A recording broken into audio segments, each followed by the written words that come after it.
Maligayang araw sa inyong lahat ngayon. Pangatlong araw natin. Maligayang araw sa inyong lahat ngayon. Monitor ko sa tabi ko. Alright, anong topic natin ngayon? Topic natin ngayon ito, language. In particular, technical definition of what a language is. Excuse me. Ano yung sagot ninyo sa inyong Mentimeter exercise? Tinanong natin, is love real? Ang sabi ninyo 13, yes. Wala nagsabi ng no. May nagsabi yes and no. Mga sira kayo. At may nagsabi no. Okay. One does not have linguistic expression for love. Is it still possible for him to know what love is? Sabi ng 21 out of 24, yes. Sabi nung tatlo, yes and no. Walang nagsabi ng no. Okay. Absolutely, one does not have any physical way of expressing love as with songs, sculptures, at kung ano-ano pa. Still possible for him to know love? Yes, 11 nagsabi. 2 nagsabi no. Uy, nagkaroon ng no. 3 nagsabi yes and no. Okay, 3 sira. Language without using a physical medium. 15 nagsabi possible. 6 nagsabi I do not know. Well, very honest. 3 nagsabi not possible. Tapang. Okay.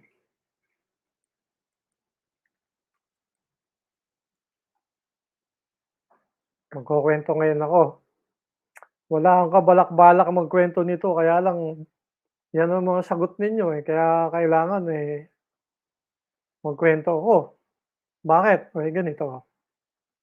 World War I.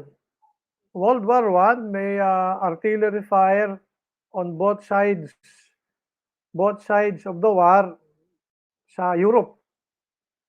Merong Maginot Line right between the Americans and the Allies, and the Germans and the Allies. Right between them, may Maginot Line. Walang makaabante, walang makaatras. So anong nangyari? Artillery fire ang ginagamit. Kanyunan. Merong isang German soldier, kamalasan, na direct hit. Boom! Direct hit. And, excuse me. Nung na-direct hit ay swerte naman kasi buhay pa. Pero malas din naman kasi sa sobrang lakas ng impact ay natanggal ang kanyang 2 limbs, upper limbs at 2 lower limbs. Pero buhay pa. So walang upper limbs, walang lower limbs. Kung natanggal ang upper at lower limbs ninyo, na-imagine nyo kung gaano kalakas yung shock wave involved. So yung kanyang tympanic membranes and everything in his ears obliterated. Blood all over. Pero buhay pa. Yan. And bulag din. Kamalas talaga. Pero swerte naman dahil buhay pa. Yan. At dinala sa ospital. Okay. Nung nandun na sa ospital, very seriously, ay tiningnan ng mga doktor, ano ba nangyayari dito?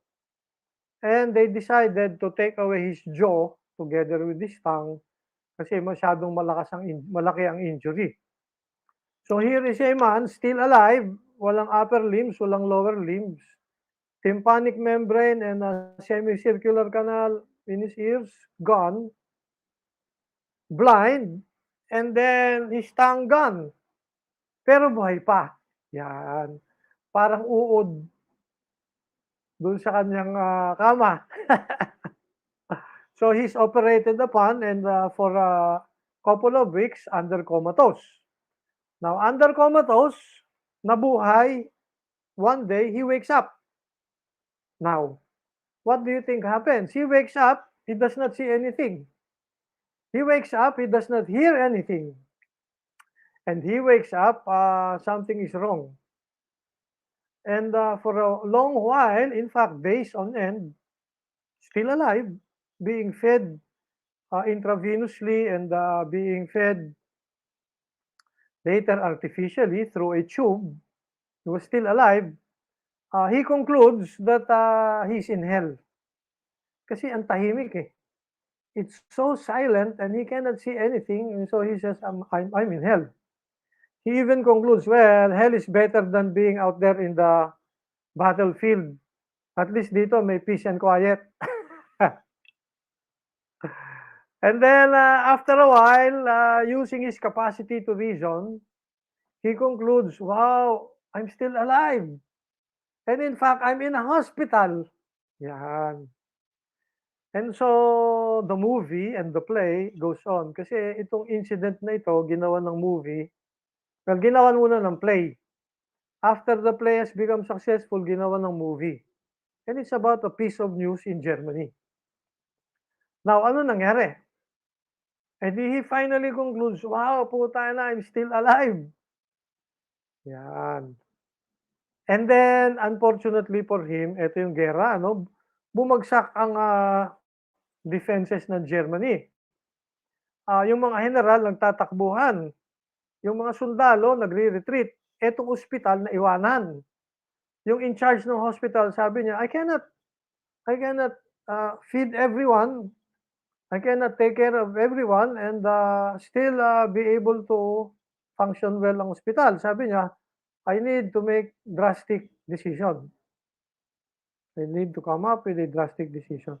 He decides, the general in charge of the hospital, he decides, yung mga pwede pang lumaban sa gera, yan ang ating sasagipin. Yung mga wala na tayong magagawa ay wag na nating sagipin, let's let them die peaceful death. Euthanasia. Ngayon, ang nangyari, yung sundalo na who cannot see, who cannot hear, who cannot smell, well, actually, he can smell, who cannot taste anything, hindi pinapakain, hindi rin pinapainom. Sabi niya, putangin ng mga to, papatayin ako. Sabi niya, putangin na ninyo, ayaw ko pang mamatay, mga gago kayo. Question. This is the question. Dagdagan natin to ha. May tanong tayo dito. Anong tanong natin? Hindi, doon na lang sa chat para mabilis. Diyan na lang sa chat para mabilis ha. Question. If you were the soldier, how would you tell everyone that you do not want to die?